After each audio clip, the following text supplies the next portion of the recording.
তোমার সম্বন্ধে কে কি ভাবছে, কে কি বলছে, এসব নিয়ে মাথা ঘামিও না। জনে জনের কাছে নিজেকে প্রমাণ করতে যেও না।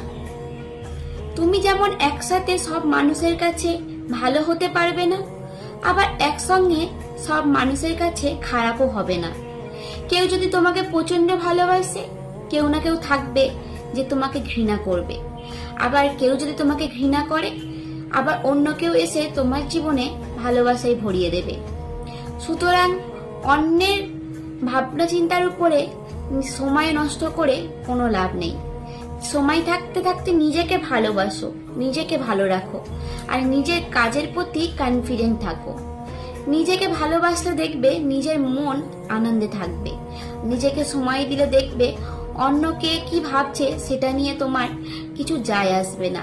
আর যখন তুমি নিজের মন থেকে ভালো থাকবে না, তোমার চারপাশের মানুষকেও তুমি অনেক ভালো রাখতে পারবে, আনন্দে রাখতে পারবে।